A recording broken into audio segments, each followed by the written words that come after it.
On This Week in Enterprise Tech, are you okay with broadcasters turning on your TV remotely? The Internet of Home intrusion things. Net neutrality has got Cheebert and I ranting once again. And Mark Balkanende from Talend is here to talk about data management and analytics. But it ain't no big data. It's Wyatt on the set. Netcasts you love. From people you trust. This is Twit.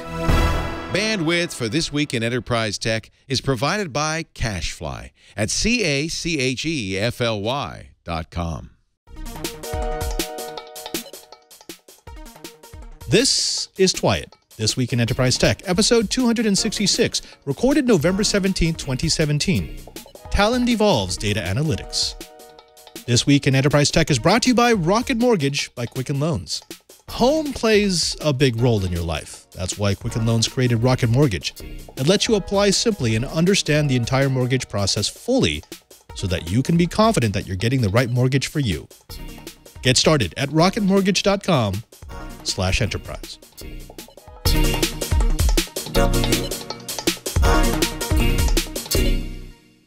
Welcome to Twyatt. This Week in Enterprise Tech, it's the show dedicated to the enterprise professional, the IT pro, and the geek who just wants to know how the world is connected. I'm your host, Father Robert Ballister, the digital Jesuit, your guide to all things in the enterprise.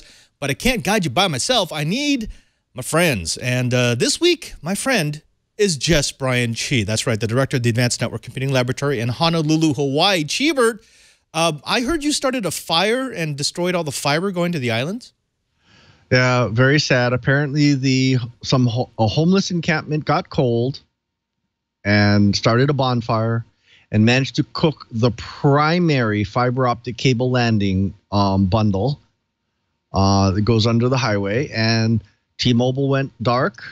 Oceanic Roadrunner went dark.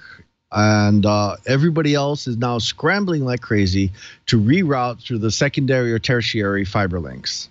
Fun and games. You know, it's kind of scary that this happens more often than you might think. I remember in Vietnam, they had a big cut because fishermen were just dragging up the fiber thinking that it was copper that they could sell. So, hey, I mean, at least people got warmed up by this internet disaster. Is it fair to say that? Second time, same place. You know, I'm just going to throw this out there, but maybe they should move that. Actually, I think they should just, since it only comes up in one place, they should go just build a hollow tile building around it so that it doesn't happen again. Because this time it's really bad. It's going to be millions of dollars to fix. Well, that's all on you, Cheebert. So I hope you can get that fixed before you go away on vacation next month. By the way, Lou Maresca is not with us this week because he is currently searching for the Holy Grail. We hope that he'll be back with tales of his exploits. But let's go ahead and jump straight into our episode. We've got a good one today. If you've ever wanted to know a little bit more about data management, we've got a guest in studio who's going to do just that. But first, as we always do, let's kick it off with the blips. Now, yesterday, by a vote of 3-2 along party lines, the FCC voted to approve the ATSC 3.0 over-the-air broadcast standard. The new standard uses orthogonal frequency division multiplexing and a 6 megahertz physical layer to deliver a variable bitrate between 1 and 57 megabits per second. This higher bitrate will allow for 4K UHD, as well as HDR, high frame rate, and wide color gamut content to be delivered within one of 3 video formats: Legacy SD, Interlaced HD, and Progressive. As the new standard uses Internet Protocol-based transmission rather than the traditional stream-based broadcast to provide interactive and multicast capabilities, ATSC essentially treats your TV as a browser, allowing the sharing of bandwidth and spectrum behind the scenes depending on the needs of you, the client. While the specs of ATSC 3.0 are promising, it's some of its features and what they mean for the public that had 2 of the FCC commissioners voting against the rollout. Specifically, ATSC 3.0 isn't backwards compatible, which means your current TV won't work without some sort of converter that may or may not actually exist. Broadcasters are asked to voluntarily provide dual broadcast to support ATSC 3.0 and ATSC 1.0 at the same time, but that agreement will only last 5 years. Also, the interactivity of the TV sounds like a good idea until you dig into the value adds that it will make possible. The system, discovery, and signaling will allow broadcasters to pinpoint your location and target specific ads to you. Also, the standard allows for TVs that are off to be turned on remotely. I don't see any possible use of abuse there. South Korea has already deployed ATSC 3.0, and they plan to broadcast the 2018 Olympics over their new standard. So this might be a good time to watch their market to see potential trouble down the road and to ensure that the FCC does what it needs to do to keep broadcasters from turning the rollout into a consumer-unfriendly cash grab. Well, Qualcomm just rejected the Broadcom $105 billion takeover offer. Last week, Broadcom made an unsolicited offer to buy Qualcomm, one of the biggest SoC and cellular modem manufacturers for smartphones. Qualcomm officially rejected the initial bid yesterday, which was for $105 billion. It was originally reported to be around $130 billion. When reports first surfaced about the offer, it was known that Qualcomm wasn't happy with the deal. In a statement released yesterday, Qualcomm's board said the offer significantly undervalues the company. The bottom line is this takeover would have let Broadcom control the vast majority of wired and wireless network interfaces, and while not a monopoly, it would have certainly changed the industry. This undervalued, unsolicited offer does not close the door on the takeover, but it's unknown if Broadcom will return with a higher offer in the future. A few weeks ago, Amazon launched its Key and Cloud offering, a $250 system that combined an internet-enabled security camera, a smart lock, and a service that allows for remote unlocking of your front door so that your Amazon purchases can be delivered into your home instead of the porch. An interesting idea that would have done away with the multi-million dollars of theft every year off the porch problem that the services like Amazon have encountered. But beyond the head-scratcher of allowing a complete rando into your home while you were away, the concept had a lot of IT folk wondering who exactly would trust a series of wireless IoT devices to control both security and entry to your home. Well, the systems are now in the wild, and it seems that those concerns were very warranted. Within just a few hours of hands-on time, security researchers and script kiddie amateurs have come to a very predictable conclusion, which is a wireless camera is a horrible choice for real-time monitoring of a remote entry system. Specifically, running an off-the-shelf DAuth attack against the camera knocks it off the network. And since video streams are stored in the cloud and not on the camera, you lose any visibility as long as the DAuth attack continues. Practical application, you watch a delivery man show up to your front door. He identifies himself. You remotely unlock the door, then your video stream freezes. It comes back a few seconds later as the delivery man is closing and relocking your door, but you have no idea what happened in the intervening seconds. Hey, back to the drawing board. MariaDB is coming to Azure as Microsoft joins the MariaDB Foundation. Once known as MySQL, MariaDB is a fork from the original project of the open source SQL Server that has been the open source database of choice for a massive number of systems developers over the years. With it even showing up on NAS units from QNAP and Synology, MariaDB containers are showing up everywhere. So MariaDB is a fork of the original MySQL database that's developed and maintained by many of the original MySQL contributors. In 2008, Sun Microsystems bought MySQL AB, the company that developed and created MySQL. In 2009, Oracle announced its plans to buy Sun, creating fear in the community about MySQL's future as a successful community-developed open-source project. To ensure that the database would continue development in spite of the purchase, the MariaDB fork was created in 2009. The subsequent development of MySQL arguably justifies those fears. While Oracle still publishes source code, the development itself happens behind closed doors with minimal outside contributions. Well, this just means that Azure has yet another really great choice for a database that I, for one, applaud. Cray, the pioneer in supercomputing, has announced their Cray XC50 supercomputer series that will be powering the computational needs of big hitters such as the U.S. Department of Energy and the coalition of research-intensive UK universities known as the GW4 Alliance. Available in both liquid and air-cooled cabinets, the XC50 can mix and match different blades housing Intel Xeon, Intel Phi, and NVIDIA Tesla GPU parts, depending on the type of computing required. However, one of the more interesting footnotes is what Cray did for their ARM-based blades. Instead of going with one of the giant ARM chip manufacturers, Cray chose San Jose-based Cavium as their supplier. Cavium, which is best known for the processor inside of SonicWall's high-end security solutions, will be supplying the 64-bit ARM v8A chip called the Cavium Thunder X2. Cray went with them on a performance basis, even as Qualcomm introduced their next-gen ARM-based Centriq processor. Score 1 for the little guy, and 1 for Grandpa Cray. Woohoo! Pan for Pones with bug bounties to help cast a better light on its ranks. BugCrowd yesterday released numbers detailing the demographics of its 65,000-strong crowd. That release is buttressed by a survey of 500 sample members that offers some insight into who exactly signs up to participate in the public and private bug bounty programs run by the company. And the sketch, The Mind of a Hacker 2.0 report, provides of the vulnerability hunting community is one you might have pieced together on your own if you spent any time at a security conference lately. Increasingly experienced and professional, diverse, at least from a national origin standpoint, highly educated, and mostly under 30. White hats, celebrate. Panning for Pwn Gold is cool, and the once exclusive club seems to be where the elite are taking their talents. Last week, we covered the legal victories of Colorado citizens over various ISPs, with more than 20 cities in Colorado voting to overturn ISP-sponsored legislation that kept them from building out municipal networks. Now, that was a top-down approach in which politically motivated citizens organized to remove restrictions that ISPs have used to squeeze ever more revenue out of their customers. But those 20 cities are just a fraction of the more than 200 across the country that are in the various stages of building their own networks.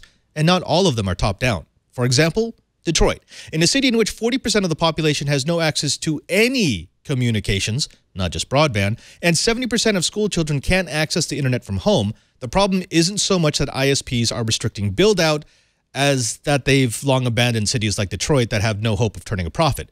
For communities like Detroit, a municipal network isn't a way to force competition into markets that aren't being properly served by ISPs, who have been allowed to shirk their responsibilities as set forth by the 1986 Cable Communications Act, but rather the only way that they'll be able to bridge an ever-growing digital divide. And Detroit, against all odds, is doing just that. A coalition of community members and Detroit area nonprofits have been lighting up dark fiber abandoned by several large telcos and installing wireless base stations in the tallest buildings in the least served areas. Those residents who can't afford the internet, those on basic assistance, and students have been prioritized in the first few deployments. And this isn't a parachute project where outsiders install gear that is then left to break in the coming years. The program has been running 20 week-long courses to train community members in the design, deployment, and maintenance of these systems with an eye on sustainability. Furthermore, the project has started to develop their own library of knowledge and tools on a community intranet. Just as Colorado is a shining example of communities standing up to ISP greed through legislation, perhaps Detroit can be an example of communities standing up to neglect. Top-down or bottom-up, it's time to help communities reclaim their rights to communicate. That does it for the Blips. Next up, we've got the Bites. But first, let's take a break to thank a sponsor of This Week in Enterprise Tech. Now, the last time you went in for a mortgage, it was fun. Right? I mean, we all enjoy having to find those old receipts and pay stubs. We all like going to a bank and talking to some complete stranger who then has the power to decide whether or not you are a good investment. That's fun. That's enjoyable. That's something that we all have on our pleasure list, right? No, of course it's not. It's horrible. And it's not just that it's a long, monotonous project. It's that, well, the mortgage process hasn't kept up. And that's why we're so happy to have Rocket Mortgage by Quicken Loans as a sponsor of This Week in Enterprise Tech. Now, Rocket Mortgage understood that the mortgage experience wasn't keeping up with the times. It was dated. It needed a client-focused technological revolution. That is Rocket Mortgage. Now, Rocket Mortgage gives you the confidence you need when it comes to buying a home or refinancing your existing home loan.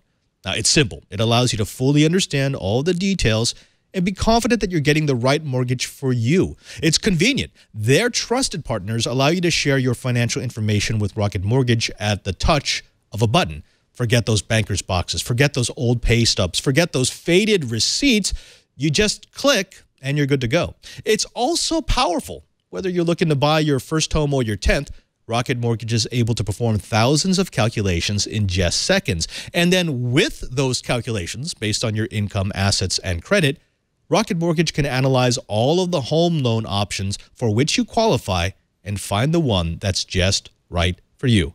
It's Rocket Mortgage by Quicken Loans. Apply simply, understand fully, mortgage confidently. To get started, go to rocketmortgage.com/enterprise. That's rocketmortgage.com/enterprise. Equal housing lender licensed in all 50 states. NMLS ConsumerAccess.org number 3030.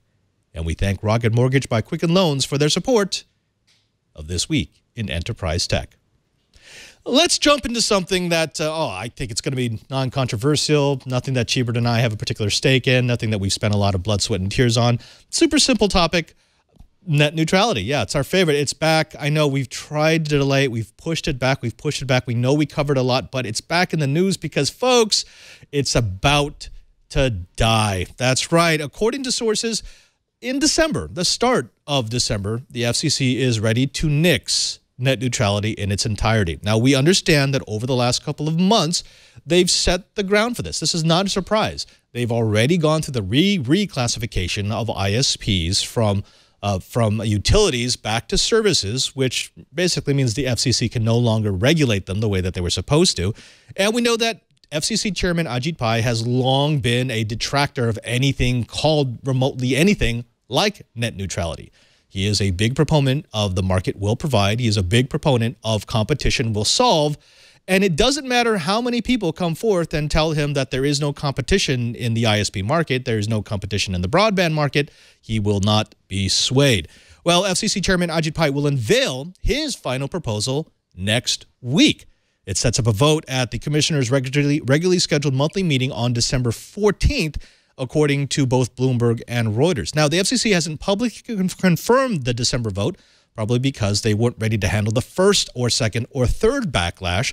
But as Bloomberg and Reuters have reported, the timeline was confirmed by people familiar with Pai's plans, and it just makes sense. They want some sort of major victory before the end of the year. Now, we remember that net neutrality was starting to go down in flames as the FCC killed Title II. And not only did they kill Title II, but they did it in such a way that's going to make it difficult for that decision to be reversed in the future. Now, Pai was on the short end, back when he was not the FCC commissioner, of a 3-2 vote to reclassify broadband providers as common carriers back in 2015. So I think there's no mystery here, right, Cheebert? I mean, when we look at this is where we were heading. People kind of wanted not to think about it, but ultimately, yeah, we're going to go back to pre-2013 FCC. You know, my big comment is Ajit Pai the Grinch that's going to steal net neutrality out from under the consumer's Christmas tree? You know, that's kind of what it's coming down to. Yeah, we're going to go back. We might as well be rolling the clock back, 10, maybe even 15 years. And, considering how much Congress is using net neutrality as examples, it really leads me to believe that maybe Mr. Pai isn't even listening to his overloads. Yeah. I don't like this at all. But yeah, I saw it coming too. And I think they're doing it right now because, one, they want it before the end of the year, but I think they're also doing it because a lot of people aren't paying attention. So yeah. We've got Emily the Strange in the chat room. Emily the Strange. Yes, actually, Emily is the Strange. But she brings up a very good point, and she wants to know about Title II. Does it mean it's dead for other things that use it, or is it only Title II for ISPs? Let's go a little bit back, because it's always good to take a refresher course in how we got to this point. You may remember that when we first had to go through this way back, this is before most of our audience was born, they had the ability to classify internet services as either a service or a utility. Now, if you are a utility, you run under different rules. Like, for example, if you are water, if you're power, a utility can't just keep jacking up their rates. It's not just the market will provide, because the government grants you some sort of functional monopoly in exchange for you supporting and looking after the benefits of the community at large. That's the deal. You get this wonderful right to roll out a service and basically be unchallenged, but in exchange, you have to be regulated. Well, the cable companies, according to the Cable Communication Act of 1986, they essentially took the same deal. It wasn't under the original Title II, but it was effectively the same as Title II. They said, we will accept these almost exclusive right-of-way so that we can lay down a network to serve cable communications in exchange for, and this is actually in the language of the 1986 bill, looking after the common good of the communities that we serve. The problem is that language was incredibly nebulous, and FCC commissioners all the way down the road, both Republican and Democrat, have basically allowed them to get away from that responsibility. They no longer hold them to the common good clause. Well, Title II, as the previous chairman tried to establish in the FCC, was a way to sort of call the ISPs back to that. They would say, look, you've been getting away with murder all these years. We want to make sure that you look after the common good as you said you would. Well, in the landmark Verizon versus the FCC case back in 2014 and 2013, Verizon won because the court said, well, you can't tell them what to do unless you hold them under Title II. However, the courts also said, as the FCC, you can reclassify them as a utility, which would then hold them under Title II. So that's exactly what Wheeler did. He reclassified them so that they were now utilities, which means the FCC now had the ability to regulate them and hold them to the agreements that they first made in the 1986 Cable Communications Act. What Chairman Pai is doing is he's removing that. And he's essentially saying this is not the FCC's business to regulate. In fact, he's saying it's the FTC's business to regulate ISPs. Of course, the FTC has even less manpower than the FCC, so there will be no regulation there ever, unless they do a massive increase of budget and a very quick roll-up of human resources. So that's, in a nutshell, how we got here. What Title II was trying to do was to make the ISPs do what they promised to do. And now we have a chairman who is essentially saying, you know what, we're going to forget the fact that we gave these companies a functional monopoly. We're going to forget the fact that the American people have already put more than $200 billion into the telco industry in the form of tax loopholes and reductions. And instead, we're going to say, well, now the market will solve, even though this is clearly not a level playing field. Chibert, that's about as much as I can do without going crazy ranty. Where are you on this?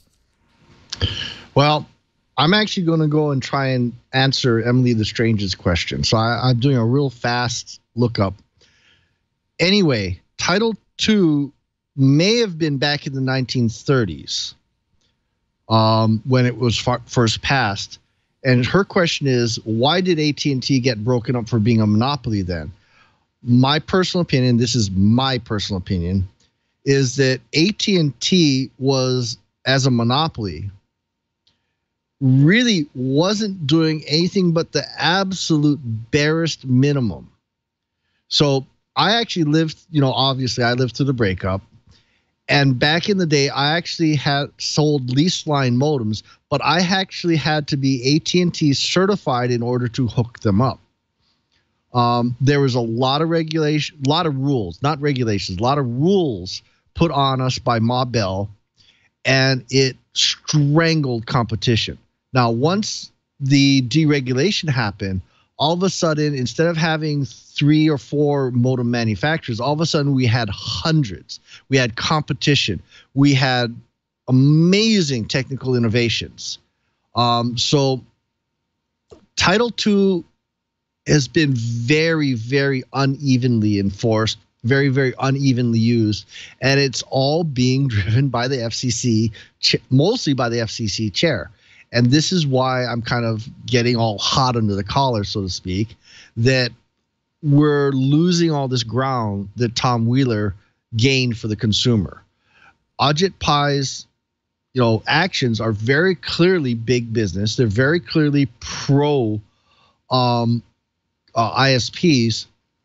And, just looking at the example we had about Detroit having to put in their own community network really and truly shows that something ain't working, and maybe I think we need a firmer hand, not a looser hand. Yeah, we've got JJ to the 4884 and HighWeb in the chat room. They're both, and I get this, they're both saying, wait a minute, maybe this is a forward-looking policy. Maybe this is something that he's hoping to institute as change into the future, and I 100% disagree with that. If you look at what he's trying to do with, quote-unquote, deregulating the market, this is going back to before the change. He wants to create Ma Bell. I mean, look at the FCC and what they're doing in other markets.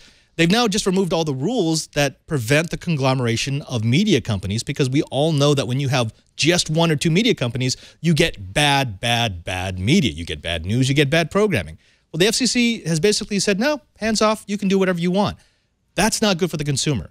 Look at the very first thing that Ajit Pai did when he became the chairman of the FCC. He removed the restriction that was placed on ISPs from selling your data. The ISPs were going to be held to the standard that they're not allowed to sell your private metadata without asking you first. He said, no, you can go ahead and sell whatever you want.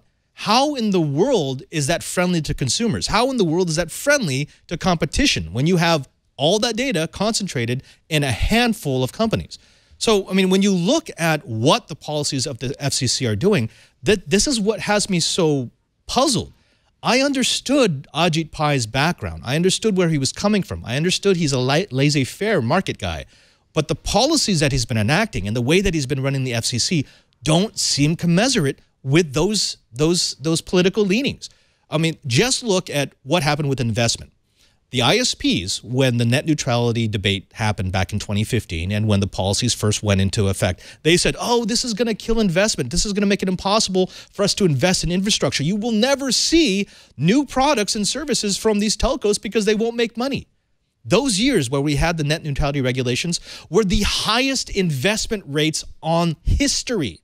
The telcos put so much money into their networks because they realized, oh my goodness, if we don't increase the quality of our networks, if we don't increase the quality of our services, we won't compete, we go out of business. Now that it's being rolled back, look at the investment rate. It's dropped almost 70% in 2017. Why is that? Well, maybe because they realize that they're about to be granted the same monopoly that they had back when Ma Bell was still in operation. I mean, again, this is just a rant, this is just me, but if you look at it, it really does kind of make sense. You know, Chibert, the question is, we've got at least another 2 years of this. What do you do? The FCC operates on its own. It's those who are against the change are completely outnumbered here. Is there anything to slow this down or at least make it so that when we have another administration, we can reverse some of these things? Realistically, the chat room's blowing up. You know, everybody's talking. Yeah, the only way we can really and truly stop this is for Congress to actually pass a law saying no, hands off. And I'm sure, you know, other than, you know, people like Al Franken trying to use net neutrality to handle things like Lifeline, the reality is we need to rise up. We need to call, write, email, telegram, whatever, our congressional delegations and say we are displeased. We need to make them know that they are going to get voted out of office if they don't do something about reining in Ajit Pai. Now, I don't know if it's going to work. You know, I agree with JJ. You know, Al Franken's kind of a, you know, whatevers. But the reality is we the people are supposed to be the government, not the guys in Washington, D.C. We the people. And if we the people don't call, if we the people don't email, if we the people don't make our voices heard, we the people become we the sheep. Sorry. Well, good. I think we've solved it. That's the last time we're ever going to have to mention net neutrality, right, Gibert? Thank you, picture. Kevin. That's our TD. Always ready with the special effect and the graphic of Ajit Pai. We are going to have to come back to this. You know what? I don't want to talk about this while Chibert is away on vacation because I always enjoy a good Chibert rant. But so how about this? What if we hold off until the new year, Chibert? Can we come back to net neutrality then? Yeah, obviously. All right. Well, folks, let's move away for something that's such a wonderful, lovely conversation. So unconflicting as net neutrality, and instead get to my favorite part of every show, and that's when we bring in a guest to dump some knowledge on the Twilight Riot. And this week, our guest is in studio. Ladies and gentlemen, let me introduce to you Mr. Mark Balcanetti. That's right. He is from data integration solution provider. It's called Talend, right? I kept saying Talend D, but it's Talend. No, it's Talend, yeah. Now, Mark, so tell me, what is Talend? If you were to describe Talend and the services that you provide to the man on the street, how would you do it? Talend is a data management and data integration company. We specialize in really anything enterprises need to do with their data, whether it's moving it, managing it, governing it, mastering it. So, and whatever the integration pattern is that you have, your needs are, whether it's real time or batch, whether you're going in the cloud or you're using, and I hate using the word big data, but the big data technology. So Hadoop, Spark, whatever, NoSQL, those are all the platforms that Talend plays in and that we specialize with. Oh, this is a consultancy market that I have seen rise over the last, I'd say, 5 or 6 years. Because, yeah, there was the big push of big data. When big data was still a new thing, everyone's like, oh, yeah, I've got a lot of data. Where's my data? Let's put it together. Let's make it work. Let's make my data make money for me.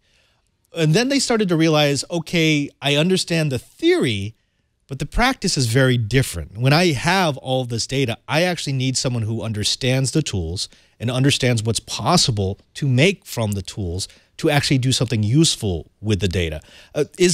Is this an awareness that you have seen slowly creeping into the enterprise, where they realize it's not enough just to buy a big data tool, but you actually have to understand and have people who understand how to use it? Absolutely, and that's been the rise of what they call the data scientists now, and the data engineers, and the guys, the people that really know and can spend a lot of time on this data.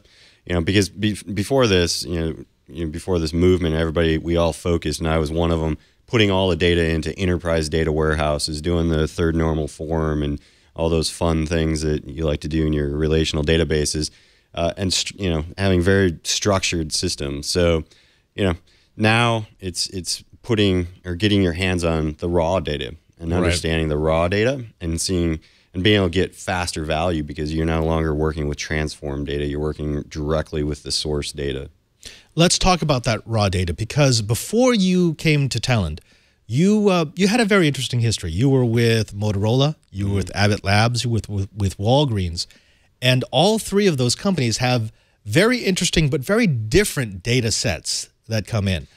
Was there a common thread that you saw through those three companies that you think helps you when you envision what's possible to do with captured data?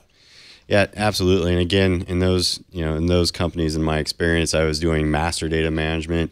If you remember that, people still do that, by the way, and we help companies do that. But now in these raw forms, you still have that problem, but it's bigger and it's harder to solve because you're dealing with sources that change constantly. So being able to look at those. Where I was at Abbott and Motorola and definitely Walgreens had a wide variety of data and challenges. I really could see, I can see how these new world of, data lakes, as they call them, where the raw data is stored. It's strange how many different phrases we've gone through. Big data, data lakes, data forests. And it's like, I never know, okay, what's in right now? What should I call this? Data lakes today. It's data lakes? Okay, let's stay with data lakes. But let's consider that. Before we present the solution, because of course Talend is a company that presents solutions for data management, let's talk about the problems, because unless we understand the problems, unless we can see how enterprise is going to run into those problems as they try to develop a data management strategy, it doesn't make sense to present the solution. In your experience, when you've got a customer or a potential client coming to you, what would you say are the 3 biggest mistakes they make with their data management? First is just listening to the marketing spiel. No, that's true. So a lot of people ran out and just threw up Hadoop clusters, and because that's what everybody was telling them to do. They're not actually doing anything, but I've got. And they're like, okay, I got my Hadoop cluster up. I got 20 nodes. Now what do I do with it? And how do I get my data in there? Was one big problem. So it's really understanding what are the things out there that you think you want to achieve, because a lot of times you can't fully see the big picture until you start looking at the data, until those data engineers start mining through the data. And we used to call it data mining, now we call it data science. But data science sounds less intrusive, I think. Sexier. So but so it's don't run off and pick a solution before you really know what the problem is. Understand what are the key things that your industry really could benefit from. Don't do machine learning just because everybody's talking about machine learning or AI. Look at what the problem is and what are the possible solutions, and that'll help you craft your architecture and what you want to go after. That seems to be one of the increasing issues. When I go to Enterprise Connect or when I go over to Interop, again, it's so heavy on marketing speak, and you can't avoid that. That's how you get people interested. That's how you get them in to try your product. But I will run into people who say, well, we bought this solution and we think it's working. We're getting actionable information, but we don't actually have anything to compare it against. This might be our first effort. Right. So what do you do for a client like that? Maybe a client who has some experience with data management, with data science, but isn't sure if they're actually using their data set and their tools to the fullest. We have so Talend has a lot of different partners that we work with to really help build that ROI case or show the insight. So a lot of our customers, they did run out and buy those clusters and we're having a hard time getting the insights. But, we worked with a lot of different companies to use, different machine learning practices to see, learn how to do it. And we worked with Lenovo was one of our customers that they did that. They were just using some machine learning and trying to figure out how to get some insights. And they had to step back and say, hey, well, wait a minute, what do we really want to solve, or what's one of the things that we think we can do best with this technology? And now they're seeing a lot more customer value out of it. So okay, now let's actually bring it to the solution level, because I know just this last October, Talend released a brand new suite of data management tools. Can you tell me a little bit about that and what you find exciting about what your company's released? Yeah, so the most recent release, we are starting to move more and more of our platform into the cloud. So where we host the data management solutions. So we now have data integration where you can do data integration between applications and cloud applications in the cloud, where we host the platform. So you no longer have to go install servers and repositories. In the most recent release, we put data preparation into the cloud as well. So a new tool that we released about a year ago, but only with the one that you had to install. Now you can have a fully hosted data preparation where you look at the data, cleanse it, change it, do certain things. We have some semantic analysis in the data, so it shows you what we think the data might be for you. So we put that all out there in the hosted environment now for our customers. Let me go to a practical example. I always use this whenever I do a talk on big data. I in my former office in DC was right next to the National Geographic office, and those were the years where National Geographic was sort of trying to reinvent themselves. They weren't making anything for the magazine anymore. They were kind of wondering if they were going to have to sell off the company. And then some bright person in the IT department said, "Wait a minute, we have literally hundreds of thousands of hours of footage sitting in our vaults doing nothing."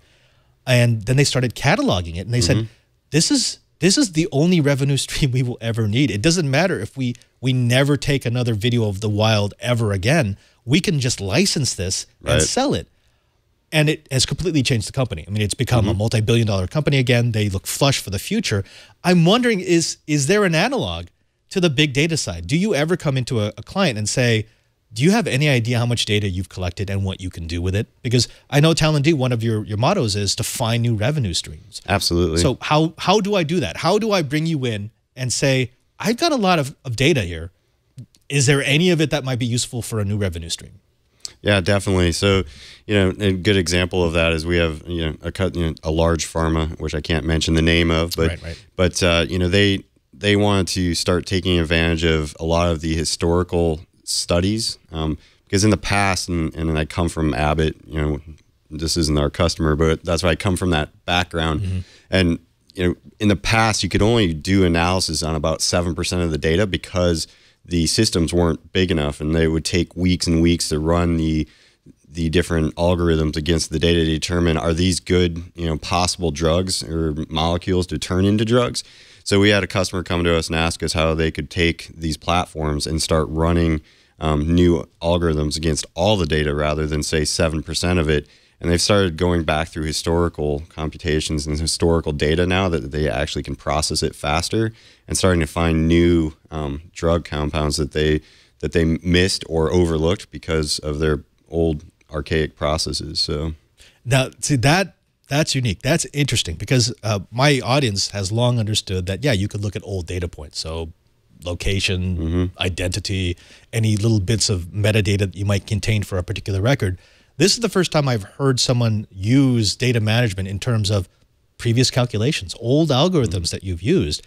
I mean, when you think about it, those took a lot of resources to develop. It makes sense that you would very quickly compare them against a new batch of problems, a new batch of possible revenue streams. And then, like I said, they used to only look at about 7% of the essay study data, and now they can look at all the data and get much better results on, and they're reevaluating a lot of molecules and things. I think this is important because we've got JJ to the 484 in the chat room, who I think is making a very good point here.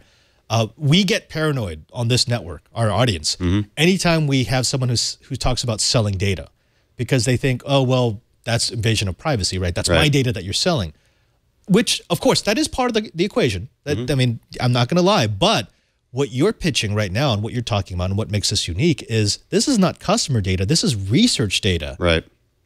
So, but how do you do that? I mean, how do you go to an inventory of old research and effectively compare it against what it might be useful for? So I mean, it's again comes back to the newer platforms and being able to store the data. And this company used S3 to have all the data sit out in Amazon on S3. And we helped them, learn how to use the EMR processing to start running some of the new, taking new algorithms against the data. So they just had much more power than they did before. So we just helped, show them.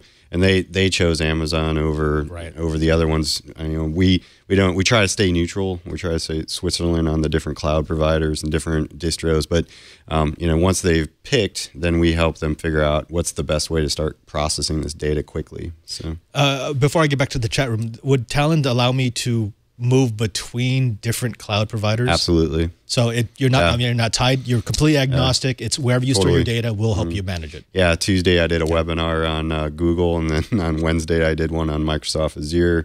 So, and then of course we've supported Amazon stuff for years. That's what I like to hear. That's what I like to hear. But Specs in the chat room also brings up another good question, which is how much confidence can you have in the old data? I mean, at some point you kind of need to look through your storehouse and say, some of this needs to be removed, or maybe some of it is no longer valid. Some of it's been disproven. That's definitely a problem. So is that part of the data management solution, or does that have to come up later? I think if I remember correctly, they use like a second phase, but a lot of times, it depends on how you develop your studies and how you develop the process itself, because they took a lot of their, all their data and put it in there. So it was available, which is often the case in these data lakes, but where it has all the data, it's just you need to make sure that you incorporate that and make sure you architect the solution to use all that data correctly. Right.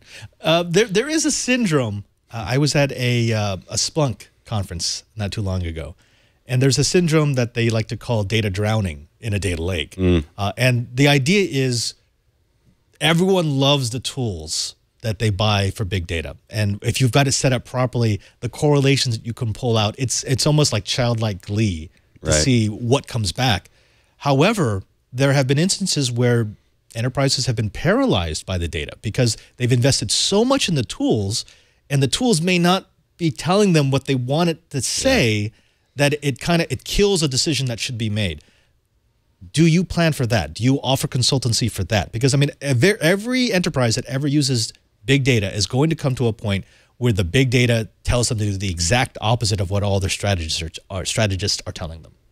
Yeah, we can definitely help the companies with that as well, with a lot of the tools and some of the data preparation pieces as well, help show you different ways of looking at your data as well. So being able to see the different views and get the results really helps those people out with getting past that over analysis paralysis, as some people call it. And now I like that. Although data drowning sounds better. Yeah, it does, but yeah.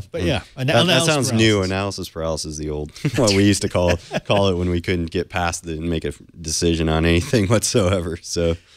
Okay, before I bring Cheebert back into the conversation, I want to give you an opportunity to give me sort of, again, I know you can't mention names, that's part of the game, but give me an example of a company coming to you, our mythical 10,000 seat enterprise, and says, this is the data we have.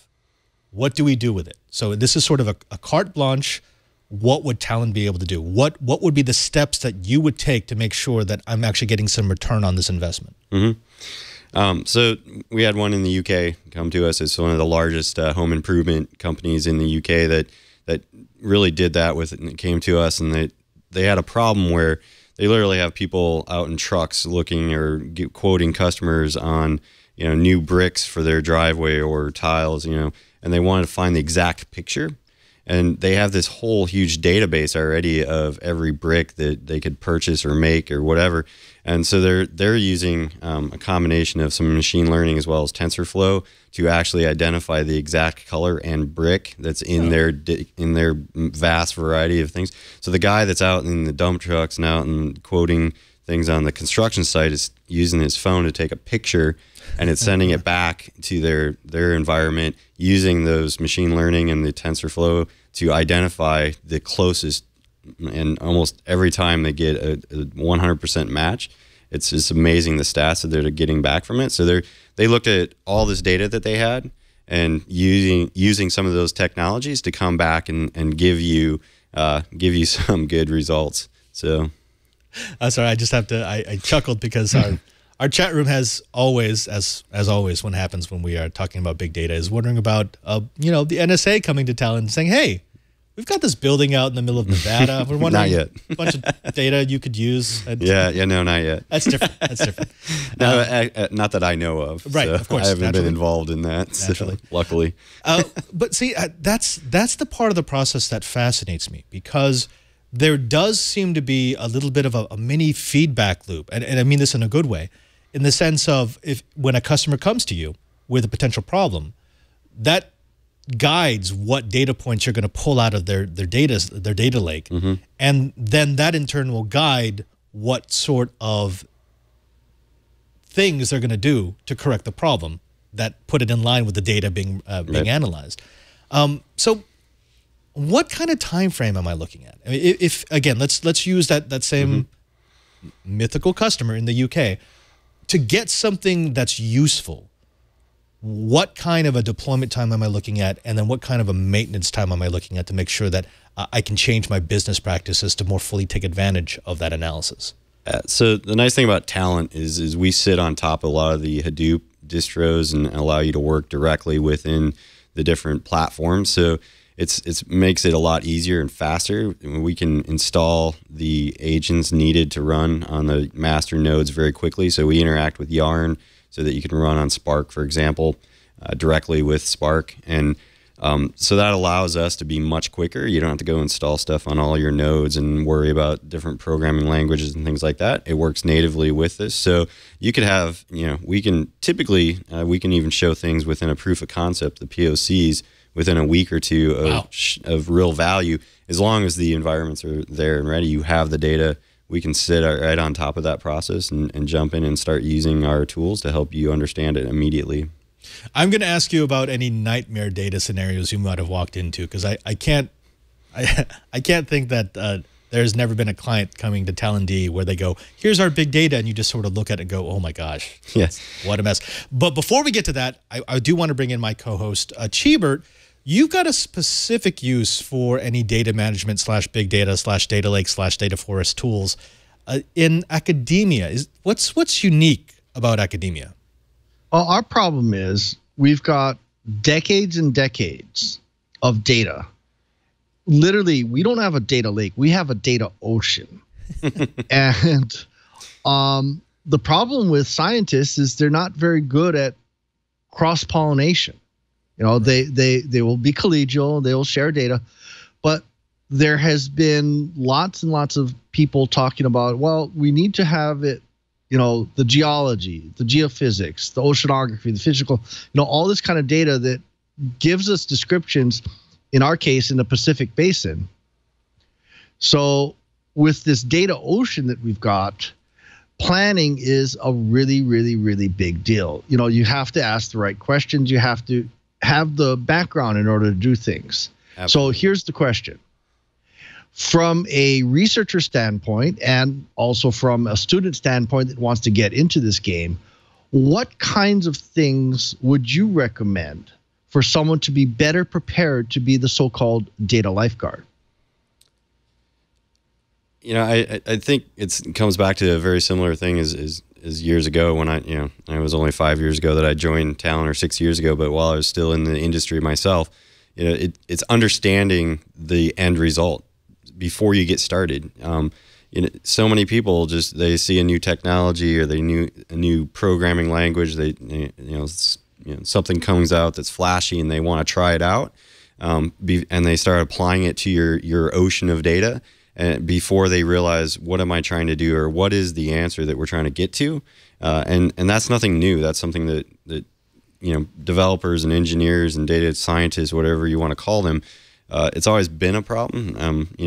But the more successful ones are the ones that can look at what is this answer that I'm trying to get to, where am I trying to go, before you jump onto the solution, and understand what that is, and then understanding the data as well. So, the oceanographic data that you're talking about is going to be very different than a point of sale data, or IoT sensor data with, JSON formats coming in different, different flavors. So, understanding that and then combining the two together to get the right solution. And whether it's a Hadoop solution, whether it's a NoSQL database or graph database, document database, you need to understand what the problem is, what the data looks like, and then what the end result should be to really come up with the best answer. I'm going to piggyback on Cheebert's question here, because academia and big data offers a very unique opportunity in that anything that's done by academia that's government sponsored should technically be available for the public. It should be available for everyone to analyze.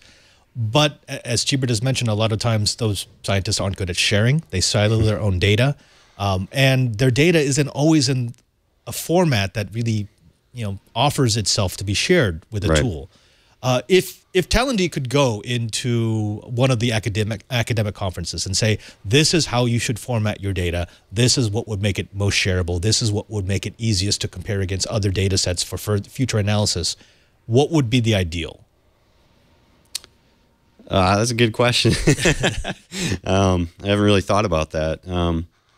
It's because there's a lot of different places now that you can put your data on the open data source websites and things like that. So I think starting there would be the best place to store, put, as long as it's data that you can store, obviously, out in the public domain. But and then putting it into a somewhat semi-structured format. So whether it's JSON or Avro or using one of those formats would be most liked, because they're most easy to work with and deal with. And if it's a larger data set and you want to use compression on it, so you want to look at maybe the Avro or Parquet formats as well, depending on what kind of data you're dealing with. So.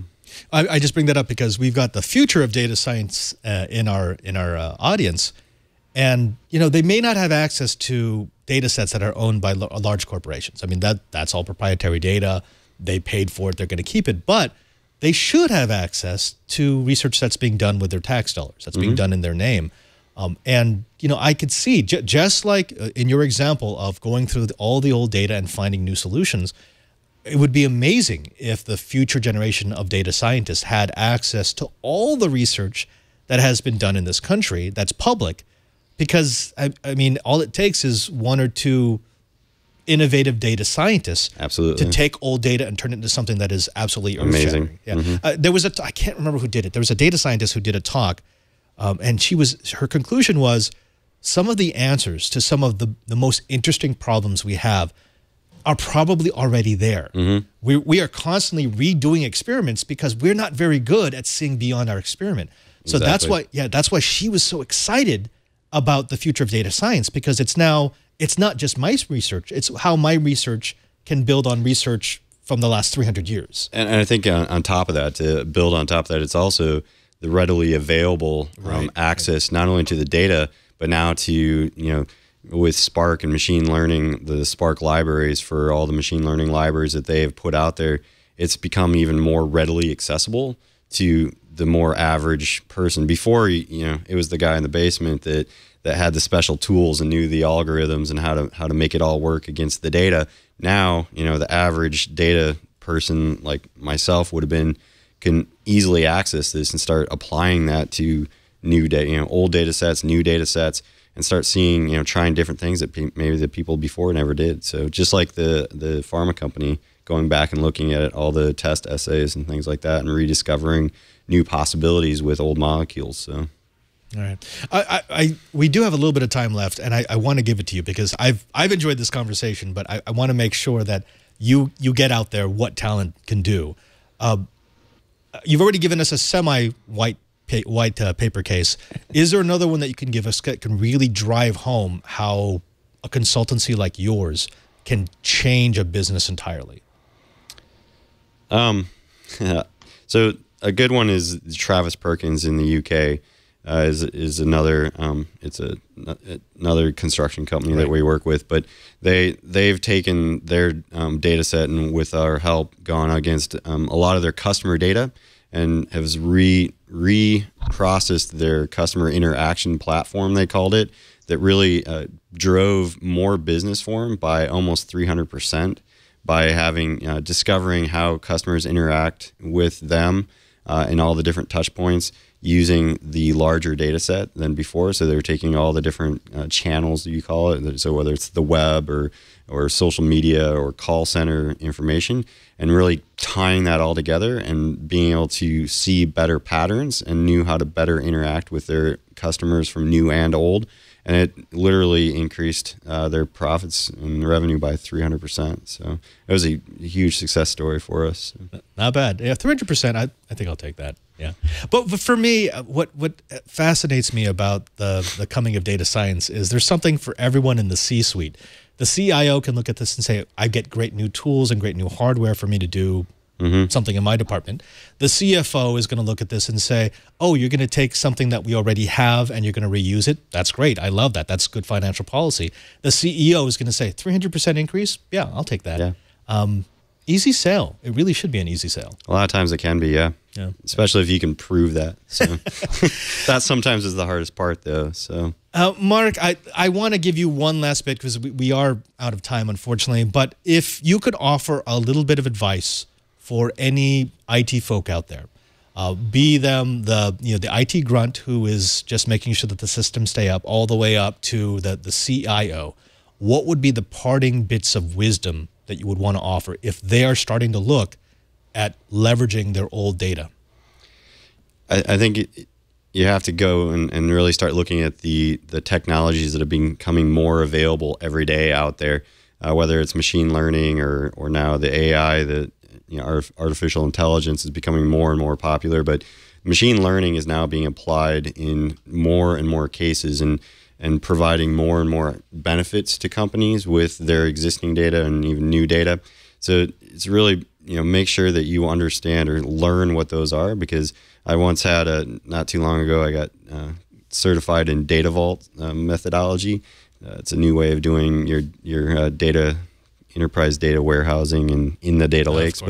But the instructor there, he quoted, and I can't say his name because he was anonymous, but he quoted that, if you're not working with machine learning technologies in the next 5 years and you're in the data space, you're probably not going to make it. So it's going to be that pervasive and required to continue to survive in the IT and the data space. So we have been speaking with Mark Balcanetti. He's the Director of Technical over at Talend.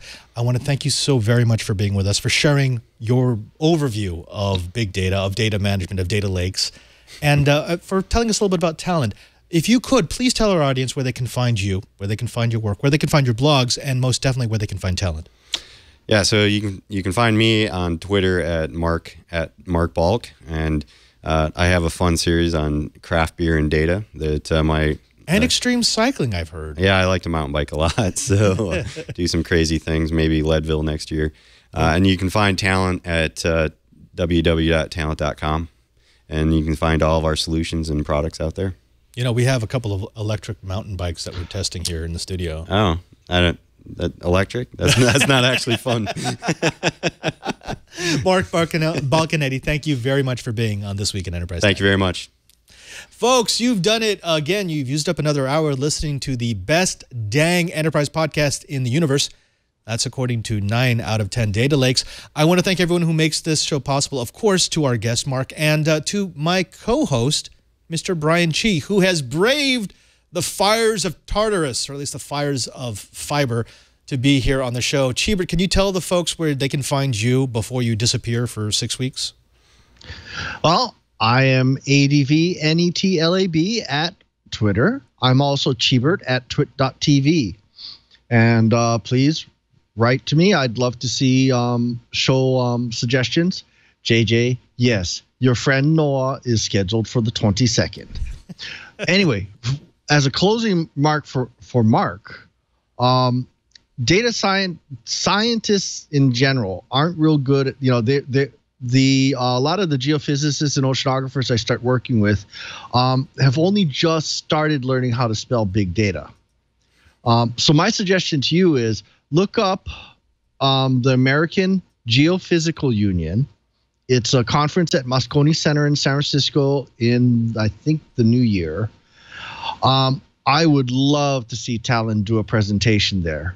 Okay. Because I really and truly think there's an awful lot of scientists that if they can learn about the tool, learn the value, and be able to get enough knowledge so they can plan for it. If you can plan for the expense, maybe a year or two ahead of time and put it into your grant proposals, education can afford high-end consulting, but they have to plan for it. And it's one of those things where you seed the market and then it's got a long tail. Mm-hmm. Excellent. Indeed. Again, thanks, Cheebert. It's always great to be able to do anything with you. And you have one more week, right? Because we have nothing next week because of the Thanksgiving in United States, the Thanksgiving holiday. But are you back for one episode after that before you go away? Is this it? Are we going to be Cheebert-less for 6 whole weeks now? Yeah. Yeah, because December 1st, I'm on a plane. Oh, yeah. Okay. Well, Cheebert, I will see you when you get back. Am I going to see you at CES at all, or that's probably a bit too much travel? No, not CES, unfortunately. But we're going to do DEF CON Black Hat together, right? I am planning on it, even if I have to pay for it myself and take vacation. Oh, fantastic. Cheebert, always a pleasure. And please give Kathy a big hug for me. And you two enjoy, because you truly do deserve a vacation. And I'll give Kurt and Carol a hug for you. Yes, please do. Please do. Also, thanks to you, to the people who watch or listen to this show. If it weren't for you, we wouldn't have This Week in Enterprise Tech. We want to make sure you can get all the enterprise goodness you can stand. Now, the best way to do that is to go to our show page at twit.tv/Twiet, T-W-I-E-T. There you'll find all of our back episodes along with our show notes. So if there was a question you had about a story that we covered or a topic that we discussed, that's where you want to go. It also has contact information for our guests. So, for example, if you want to find out more about Mark and about Talend, you're going to want to go to twit.tv/Twiet, T-W-I-E-T. Now, don't forget that as long as you're there, you might as well subscribe. This is the best way to support the show. Just go to that little drop-down menu and get the version of choice in your device of choice. You can get an audio version, a video version, or a high-definition video version. Again, twit.tv/Twiet. Right? I used the right one this time? I keep using the wrong one. Also, if you want to see what I'm doing when I'm not here at the Twit TV studios, you can always follow me at my Twitter account at twitter.com/PadreSJ. There you'll see what I do when I'm out of the studio, or you get to see what happens when things explode in my lab. It's kind of fun, and it might actually chronicle my death one day if something too big explodes. So, yeah, there's always that. Finally, thanks to everyone here in the studio who makes this show possible. That includes Lisa and Leo, who have allowed us to continue doing This Week in Enterprise Tech, for Alex and Jemmer B and Burke, who make sure all the cables and cameras are working properly, and, of course, to my TD, Kevin the Shark. Now, Kevin, as always, we have to ask you a question to offer you some redemption from the previous weeks of total fail. A little bit of wisdom that comes from the show. So this is it. Let's make it really, really simple. When you are comparing data lakes and data forests, which ranger is in charge? Smokey the Bear. I'm sorry, it's the Blue Ranger. It's always the Blue Ranger. Maybe you'll get it next week, Kevin. Thank you, but nice try. Until next time, I'm Father Robert Ballecer, the Digital Jesuit, just reminding you that if you want to know what's going on in the Enterprise, just keep quiet.